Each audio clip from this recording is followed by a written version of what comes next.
تو اللہ تعالیٰ جس نے سب کچھ پیدا کیا وہ ہے تمہارا رب، وہ یہ بتانا چاہ رہے ہیں نہیں، بلکہ وہ ہے کہ تمہارا رب وَأَنَا عَلَىٰ ذَلِكُم مِّنَ الشَّاهِدِينَ، اور میں اس پر شاہد ہوں، شاہد کی جمع شاہدین، شاہد شہادت دینے والا، گواہی دینے والا، کسی چیز کو ثابت کرنے والا۔ اور وہ کہتے ہیں کہ اور میں ہوں اس پر تمہارے سامنے گواہی دینے والوں میں سے، میرا شاہدین کہہ رہے ہیں نا۔ اس وقت بھی ایک تو ان کا مطلب ہے کہ میں بتا رہا ہوں، میں گواہی دے رہا ہوں، میں تمہارے سامنے اس بات کی گواہی دے رہا ہوں کہ رب السماوات والارض تمہارا اصل رب ہے، صرف وہی تمہارا رب ہے، اس کی میں گواہی دیتا ہوں۔ ساتھ ہی ان کا جو آگے جو ان کا ارادہ ہے، جس کی طرف آگے واقعہ آ رہا ہے، اس کی طرف بھی اشارہ ہو سکتا ہے نا، کہ میں تمہیں ثابت کر کے دکھا دوں گا کہ وہ تمہارے رب نہیں ہے، میں تمہیں عملاً مشاہدہ کرواؤں گا، جیسے وہ یہ کہہ رہے ہوں وَأَنَا عَلَىٰ ذَلِكُم مِّنَ الشَّاهِدِينَ کہہ کر۔ شہادت جیسے دعوت دینے اور حق کا اعلان کرنے کے معنوں میں بھی قرآن میں آتا ہے نا، گویا کہہ رہے ہیں میں تمہیں سچائی کی طرف بلانے والوں میں سے ہوں، وہ اپنے قوم سے یہ بات کہہ رہے ہیں۔ اور پھر کہتے ہیں آیت نمبر 57 سورہ انبیاء ہم پڑھ رہے ہیں، وَتَاللَّہِ، تا بھی جو ہے قسمیہ بھی ہوتا، وَتَاللَّہِ اور اللہ کی قسم، لَأَكِيدَنَّ، لا جو ہے تاکید کا، ضرور کرنے والا ہوں، اکیدنہ بھی بہت ہی ایمفیسس کا ہے نا صیغہ، یہ بہت ہی تاکید سے کہا جا رہا ہے۔ قید کا جو لفظ ہے وہ کسی کام کو سر انجام دینے کے لیے خفیہ تدبیر کرنا، چال چلنا۔ تدبیر کا مقصد اگر درست ہے، نیک ہے، تو وہ جائز اور درست ہے، اور اگر مقصد برا ہو تو پھر وہ بری ہے، بری تدبیر ہے، وہ قابل مذمت ہے۔ ابھی آگے برے معنوں میں بھی ہم پڑھیں گے انشاءاللہ۔ تو لیکن یہاں ابراہیم علیہ السلام کہہ رہے ہیں کہ میں تدبیر کرنے والا ہوں، میں ضرور اصنامکم، تم اسنام صنم کی جمع بتوں کے لیے، تمہارے بتوں پر، بعد اس کے تولو پھر جانا ہوتا ہے نا، مدبرین پیٹ پھیر کر۔ اب تولو مدبرین یعنی جب تم پیٹ پھیر کر چلے جاؤ گے، تم جب یہاں سے چلے جاؤ گے تو میں تمہارے اسنام کے ساتھ، تمہارے بتوں کے ساتھ ایک داؤ چلنے والا ہوں، ایک تدبیر کرنے والا ہوں۔ صاف صاف انہوں نے بتا بھی دیا، اعلان بھی کر دیا، پہلے سے بتا دیا کہ میں کرنے والا ہوں۔ مقصد بھی انہوں نے بتا دیا تھا کہ میں کیونکہ شاہدین میں سے ہوں، میں شہادت دینے والا ہوں، عملاً مشاہدہ کروانے والا ہوں، تو وہ یہ بات صاف صاف کہہ دیتے ہیں۔ اب یہ بات یہاں پہ جس طرح سے کہی گئی، جس طرح ابراہیم علیہ السلام اپنے قوم سے کہہ رہے ہیں، اس سے کچھ مفسرین تو امیجن کرتے ہیں کہ یہ گفتگو بت خانے میں ہی کسی دینی اجتماع کے موقع پر ہو رہی ہے، کسی نے سمجھا کہ اپنے خاندان، اپنی برادری سے کر رہے ہیں۔ بہرحال انہوں نے اپنے ارادے کا اظہار پہلے کر دیا تھا، یہ بات سمجھ میں آتی ہے۔ فَجَعَ لَهُمْ، اب وہ موقع انہیں مل گیا جب وہ لوگ چلے گئے، ان تولوا مدبرین۔ اب اس کی تفصیل ہم انشاءاللہ آگے پڑھیں گے، جانتے بھی ہیں، سورہ صافات میں آتی ہے کہ کس طرح انہوں نے کہا تھا میں بیمار ہوں، اور پھر پیچھے رہ گئے۔ تو اب وہ کہتے ہیں فَجَعَ لَهُمْ، پس ان کو کر ڈالا، جزازن کا جو لفظ ہے جیم زیزے، جزا کے معنی ہوتے ہیں کسی سخت چیز کو کاٹ کر یا توڑ کر ریزہ ریزہ کر دینا۔ اب وہ بت جو ان کے بنے ہوئے تھے، دھاتوں کے ہوں کہ پتھروں کے ہوں، جو بھی ہوں، انہوں نے اس کو ریزہ ریزہ کر دیا۔ صرف کاٹنے یا توڑنے کے لیے بھی ویسے جزا کا لفظ استعمال ہوتا۔ تو فَجَعَ لَهُمْ جُزَازًا، انہوں نے جیسے توڑ تاڑ دیا یا ریزہ ریزہ کر دیا، اللہ کبیرا، سوائے ایک بڑے کے، کبیرا لہم، سوائے ایک بڑے کے ان میں سے، یعنی وہ پورے بت خانے میں سارے بت بھرے ہوئے ہیں، انہوں نے جتنے وہاں تھے سب کو توڑ دیا، اور جو ایک بڑا ان کا کوئی سردار بنا ہوا ہوگا اس کو انہوں نے چھوڑ دیا۔ لعلہم، تاکہ وہ اس کی طرف، الیہ، لعلہم، شاید وہ، الیہ، طرف اس کی، یرجعون، وہ رجوع کریں۔ اور یہ بڑا معنی خیز جملہ ہے کہ وہ شاید اس کی طرف رجوع کریں۔ اب یہاں جو ہے یہ قید کی تفصیل آ رہی ہے، جس کو انہوں نے اوپر اعلان کیا تھا کہ میں ایک قید کرنے والا ہوں، ایک تدبیر کرنے والا ہوں، کہ ابراہیم علیہ السلام کی تدبیر اپنی قوم کو قائل کرنے کے لیے جو انہوں نے اختیار کی۔ سورہ صافات میں ہے کہ وہ اسی واقعے کے بارے میں آتا ہے، فراغ علیہم ضربا بالیمین، وہ ان پر پل پڑے اور خوب ضربے لگائی۔ یہاں بتایا جا رہا ہے کہ پس اس نے ان کو ٹکڑے ٹکڑے کر دیا، اللہ کبیر لہم، سوائے ان کے ایک بڑے کے۔ لعلہم الیہ یرجعون، تاکہ وہ اس کی طرف رجوع کریں۔ الیہ میں جو ہی کا اشارہ ہے اس کے معنی دو طرح سے لیے جا سکتے ہیں نا۔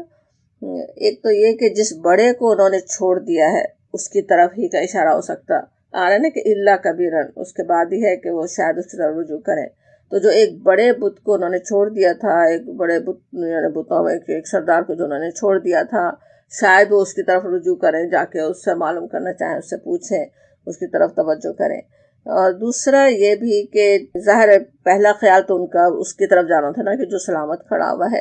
اور پھر اس کا بے بس ہونا بھی سمجھ میں آ جاتا، اور پھر وہ ابراہیم علیہ السلام کی طرف رجوع کرتے ہیں۔ انہیں پتا تھا ابراہیم علیہ السلام اس کی مخالفت میں بات کرتے ہیں۔ تو اب غور کریں، یہ چھوٹے بتوں کو توڑ کر ایک بڑے بت کو چھوڑنا حضرت ابراہیم علیہ السلام کی کیسی جیسے حکمت اور ان کی تدبیر کا ایک حصہ ہی تھا، جس کے ذریعے وہ کئی باتیں اپنی قوم کو ذہن نشین کروانا چاہتے تھے۔ ایک تو یہ کہ چھوٹے خداؤں کو خدائی میں شریک کیا جائے تو کسی وقت بھی بڑا خدا ان کا کام تمام کر سکتا ہے۔ ان پہ کیا بھروسے رکھ رہا ہو کہ وہ تمہیں بچا لیں گے، کام آ جائیں گے اللہ کے مقابلے میں؟ اگر وہ بڑا ہے، کسی کے پاس بڑی طاقت ہے، تو یہ چھوٹے تو کسی وقت بھی ختم کیے جا سکتے۔ پھر یہ کہ نہ صرف یہ کہ وہ اپنے آپ کو بچا نہیں سکے، ان کا بڑا بھی اپنے آپ کو بچا نہیں سکا، بلکہ ظلم کی داستان تک انہیں نہیں سنا سکے۔ نہ وہ جو مارے گئے، نہ وہ جو سلامت کھڑا ہوا تھا، کوئی ایک لفظ بھی ان کو بتا نہیں سکتا تھا کہ کیا ہوا، کس نے یہ ظلم کیا۔ تو یہ سب کس طرح ان کی تدبیر کا حصہ ہی تھا نا، کہ جب وہ ابراہیم علیہ السلام کی طرف پلٹے تو وہ کہہ سکے کہ اس بڑے سے پوچھو، اور خود انہیں اپنی زبان سے کہنا پڑے کہ وہ تو بول نہیں سکتا اور وہ تو کچھ کر نہیں سکتا۔ اب یہ بات جب زبان سے کہیں گے، ادا کریں گے، تو پھر انہیں سمجھ میں بھی آ جائے گا نا کہ ایسے معبود بنانے کا کیا پھر فائدہ۔ تو یہ ان کی تدبیر تھی جس کا انہوں نے پہلے کہا اور پھر وہ تدبیر کی۔ قالو کہنے لگے، اب جب وہ پلٹتے ہیں، جب دیکھتے ہیں بت خانے میں یہ حال ہوا ہے، تو پھر کیا ان کی بات ہوتی ہے، کیا وہ کہتے ہیں، اس کے بارے میں آتا ہے۔ قالو کہنے لگے، من فعل، کہ کس نے کیا یہ، ہذا یہ کس نے کیا، بآلہتنا ساتھ ہمارے معبودوں کے، ساتھ ہمارے آلہہ کے، انہ بے شک وہ لمن الظالمین، ظالمین میں سے ہے، وہ بڑے ظالموں میں سے ہے۔ اب یہاں پہ اب اس آیت کو ایک تو من کے معنی ویسے یاد بھی ہوں گے کہ کون کے معنی ہوتے ہیں نا، جس، جو، جیسے انگلش کا ہو ہے نا، وہ ہے من، ان معنوں میں استعمال ہوتا ہے۔ تب یہاں اس کے لحاظ سے، ان دو تین معنوں کے لحاظ سے اس پوری آیت کو ایک جملہ بھی سمجھا گیا ہے کہ جس نے یہ کام کیا ہمارے معبودوں کے ساتھ، وہ ظالموں میں سے ہے، وہ کہہ رہے ہیں وہ بڑا ہی ظالم ہے۔ یا زیادہ تر نے اسے دو جملے سمجھا، یعنی پہلے میں حیرت اس کے اور پریشانی کا اظہار ہے کہ کس نے یہ حال کر دیا، قالوا ما فعل هذا، یہ کس نے کیا ہمارے بآلہتنا، ہمارے آلہہ کے ساتھ۔ پھر ہے انہ لمن الظالمین، کہ اور زیادہ غصے کا اظہار کہ وہ کوئی بڑا ہی ظالم تھا جس نے یہ حرکت کی۔ وہ بہرحال جیسا ری ایکشن ہونا تھا، جو انہیں غصہ آنا تھا اپنے معبودوں کا یہ حال دیکھ کر، اس کا تھوڑا سا نقشہ یہاں پہ سامنے رکھا گیا کہ وہ آپس میں یہ بات کر رہے ہیں۔ اور پھر قالو، پھر اب ان میں سے کچھ کہتے ہیں، سمعنا، ہم نے سنا ہے، فتح یذکرہم، ایک نوجوان، فتح جو ہے جوان ہونے سے لے کر بھرپور جوانی تک پہنچنے کا زمانہ ہوتا۔ فتح کے ویسے تو اور بھی کئی معنی ہیں جو ہم قرآن میں دیکھتے رہے ہیں، خدمتگار، فتیتن کہیں تو نوجوانوں کی جماعت، مددگاروں کے لیے سورہ کہف میں پڑھ بھی آئے ہیں۔ تو اب یہاں پہ مگر ان کا آ رہا ہے عمر کے لحاظ سے کہ وہ ایک نوجوان سے یہ بات سنی ہے۔ یہ بھی بات سمجھ میں آتی کہ ابراہیم علیہ السلام بہت بڑی عمر کے نہیں ہیں، 100 کام کیا ہے انہوں نے۔ اور یہ بھی سمجھ میں آ رہا ہے کہ ابراہیم علیہ السلام کی دعوت سے لوگ واقف ہو چکے تھے، بتاتے ہیں ایک دوسرے کو کہ ہم نے سنا ہے اس کو بات کرتے ہوئے، ذکر کرتے ہوئے۔ اور یہ بھی سمجھ میں آ رہا ہے کہ نام سے سارے لوگ واقف نہیں ہیں، لیکن ان کی دعوت تو سب کے کانوں میں پہنچی ہوئی ہے، دعوت کا انہیں پتہ ہے وہ کہ وہ بتوں کے خلاف بات کرتے ہیں۔ لیکن یہاں پہ وہ یہ نہیں کہتے کہ وہ بتوں کے خلاف بات کرتا ہے یا بتوں کے بارے میں کہتے کیا ہے ابراہیم علیہ السلام، وہ نہیں کہتے، صرف یذکرہم کہتے ہیں، وہ ان کا ذکر کرتا ہے۔ ابراہیم علیہ السلام کے بتوں کے بارے میں جو کہتے ہیں اس بات کا تو ذکر زبان پہ اپنی لانا بھی نہیں چاہتے ہیں نا، اپنے بتوں کی عزت کے لیے بھی ہو سکتا، اور اس ڈر سے بھی کہ لوگ اس بات کے قائل نہ ہو جائیں، اگر وہ بات ان کی دوہرائے ابراہیم علیہ السلام کی تو دوسرے لوگ عوام ان کی بات ہی کو کہیں صحیح سمجھنے نہ لگے، قائل نہ ہو جائیں، تو اس بات کا تو ذکر نہیں کرتے، بس کہتے ہیں کہ وہ ان کا ذکر کرتا ہے، یعنی بتوں کا ذکر وہ کرتا ہے۔ یقال لہو کہتے ہیں اس کو ابراہیم، ان کو ابراہیم کہا جاتا۔ قالو بولے، اب فوراً ہی اس کو بلانے کی فکر ہوتی ہے، فاتو تم لے آؤ، بھی ساتھ اس کے، اب اس کو لے آؤ جیسے کہا جا رہا ہے، اللہ پر، آیون الناسی، آیون این کا پلورل، اس کے الناس لوگوں کی آنکھوں کے سامنے، اللہ آیون الناسی لوگوں کے سامنے، سب کے سامنے لے آؤ، لعلہم تاکہ وہ، ہم کا اشارہ الناس کی طرف، سارے عوام کی طرف، تاکہ وہ یشہدون دیکھیں، گواہ رہیں، سب کو پتہ چل جائے۔ اب سب کا متفقہ فیصلہ ہوتا ہے کہ انہیں یعنی ابراہیم علیہ السلام کو سب کے سامنے لایا جائے، سب عبرت پکڑیں، آئندہ بتوں کے ساتھ یہ حرکت کرنے کی کسی کی ہمت نہ ہو، لعلہم یشہدون تاکہ وہ دیکھیں، سب گواہ رہیں۔ اب لگتا یوں ہے یہاں پہ کہ یہ اوپر کی جو گفتگو ہو رہی ہے پروہتوں، بت خانے کے خاص لوگوں اور با اقتدار لوگوں کے درمیان ہو رہی تھی۔ بت خانے سے تعلق انہیں کا ہوتا ہے نا، اور وہی اصل حکمران ایک طرح سے ہوتے تھے نا، جو مذہبی ہوتا تھا نا، اصل میں بادشاہ جو ہے وہ اصل میں ایک مذہبی رہنما ہوتا تھا، تو وہ جو با اقتدار لوگ ہیں انہی کی آپس میں بات ہو رہی ہے۔ اب اس جرم کی انہیں بڑی سزا بھی سنانا تھی نا،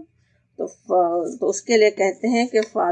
فاتو بہی علی اعین الناس، تم لے آؤ اسے لوگوں کی آنکھوں کے سامنے تاکہ وہ دیکھیں، گواہ ہوں، عبرت پکڑیں کہ بتوں کے ساتھ کوئی حرکت کرے تو کیا انجام ہوتا ہے۔ اب یہ تو وہ سوچ رہے ہیں نا، خوب سزا دینے کا بھی موقع ملے، سارے لوگوں کو بھی قائل کرے، لیکن اللہ کی مشیت، ساری مشیت تو اللہ کی ہوتی ہے نا، سارے عوام کے سامنے حجت پوری کروانا تھا اللہ تعالیٰ کو، خود ہی بلوایا سارے عوام کو، پورے لوگوں کو بلایا، تاکہ توحید، اللہ تعالیٰ تو چاہتا تھا کہ توحید کی دعوت ہر کان تک پہنچ جائے، شرک کا بے حقیقت ہونا سمجھا دینا تھا نا، جس طرح آل فرعون نے کیا تھا نا، جادوگروں سے مقابلے کے لیے خود ہی لوگوں کو ترغیب دے دے کر جمع کیا تھا، بہت سارے لوگوں کو جمع کیا گیا، اور وہی حضرت موسیٰ علیہ السلام چاہتے تھے کہ سب کے سامنے ہی مقابلہ ہو، سب کے سامنے ہی پتہ چل جائے کہ موسیٰ علیہ السلام جادوگر نہیں ہیں۔ تو یہاں پہ بھی اسی طرح سے ان کی ایک چالیں ہوتی ہیں مخالفت کرنے والوں کی، اللہ کے دشمنوں کی، اور اللہ تعالیٰ کی ایک چال ہوتی ہے، اللہ تعالیٰ کی ایک تدبیر ہوتی ہے۔ تو اور سب لوگوں کو جمع کیا گیا، وہ سچ میں سب گواہ بنے، سب نے بات سنی جو ابراہیم علیہ السلام کہہ رہے ہیں۔ قالو، اب مقدمہ پیش ہو رہا ہے، کہا جاتا، قالو کہا، بولے، انت فعلتا کہ تو نے کیا ہے، ہادہ یہ، بآلہتنا ساتھ ہمارے آلہہ کے، ہمارے معبودوں کے، یا ابراہیم، اے ابراہیم، اے ابراہیم۔ اب ابراہیم علیہ السلام کو لا کر سامنے کھڑا کر دیا گیا، کیس چل رہا ہے، پوچھا جا رہا ہے، اور کہتے ہیں ابراہیم علیہ السلام سے سوال کیا جاتا کہ انت فعلتا، تو نے کیا یہ ہمارے معبودوں کے ساتھ، اور وہ کیا جواب دیتے ہیں، قالا کہا انہوں نے، بلکہ فعلہ یہ کیا ہے، اس نے اس کو اسے یہ کیا ہے، ہو کا اشارہ اس کام کی طرف، کبیرہم ان کے بڑے نے، ان کے یعنی ان بتوں میں سے جو کبیر ہے، جو سب سے بڑا ہے، اس نے کیا، ہاذا یہ ہے، فسألو پوچھ لو، جیسے سب سے کہہ رہے ہیں، پس پوچھ لو، سوال کرو، ہم ان سے، ذرا ان سے پوچھ کے دیکھو، ان کانو اگر وہ ہیں، ینطقون بولتے، اگر وہ بولتے ہیں۔ اب ابراہیم علیہ السلام کی کیسی جرت اور بے خوفی نظر آ رہی ہے یہاں پہ، تنہا ہے، کوئی ان کا ساتھ دینے والا نہیں ہے، دوسری طرف پوری قوم ہے، اور جو کام انہوں نے کیا ہے اس پر پوری قوم ان پر پل پڑے گی، یہ بات تو جانتے ہی تھے، لیکن انہیں اپنی جان بچانے کی، اپنی پیٹھ بچانے کی فکر نہیں ہے، انہیں تو اپنی قوم کو آگ سے بچانے کی فکر لگی ہوئی ہے، ان کا فوکس تو اس پر ہے، ان کے میسج لوگوں تک پہنچ جائے، توحید کی دعوت ان کے دلوں میں اتار دیں، لوگوں کو اپنی غلطی سمجھ میں آ جائے، اس کے لیے انہوں نے سوچ سمجھ کر پوری حکمت کے ساتھ پلان بنایا تھا، بلکہ پہلے ہی خبردار بھی کر چکے تھے جو پیچھے ہم نے جہاں آیت جو پڑھی تھی، آیت نمبر 57، وَتَاللَّهِ لَأَكِيدَنَّ أَصْنَامَكُمْ بَعْدَ إِن تَوَلَّوْا مُدْبِرِينَ، کہ اور اللہ کی قسم میں ضرور تمہارے غیر موجودگی میں تمہارے بتوں کی خبر لوں گا۔ تو یہ بات تو پہلے ہی کہہ چکے تھے۔ اب یہاں یہ بھی سمجھ لینا چاہیے کہ ابراہیم علیہ السلام کا یہ کہنا کہ بل فعلہ، اس نے کیا ہے، وہ کوئی جھوٹ نہیں ہے نا۔ ایک بات جو بالکل صاف ظاہر ہے،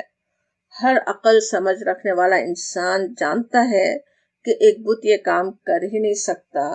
تو اس کا نام لگانا استہزاء تو ہو سکتا، جیسے مذاق اڑایا جا رہا ہو، ان کا پوائنٹ بنانا، دلیل دینا ہو سکتا ہے نا، اسے جھوٹ تو نہیں کہا جا سکتا۔ کوئی سی بھی مثال سوچ لیجئے، سمجھے کسی کو میں کوئی تحفہ دوں، پوچھے کہاں سے لائی ہو، میں کہوں میں چاند پر جا کر لائی ہوں، تو کیا مطلب ہوگا؟ جھوٹ تو نہیں بول رہی، بس کہاں سے تحفہ آیا وہ بتانا نہیں چاہ رہے ہیں، اس لیے بس کہہ دیا کہ چاند سے لائے ہیں۔ سننے والے کو بھی پتہ ہے، وہ بات سمجھ میں آ رہی ہے نا۔ اسی بارے میں تدبر قرآن میں انہوں نے خوب لکھا ہے، اس کے مصنف نے،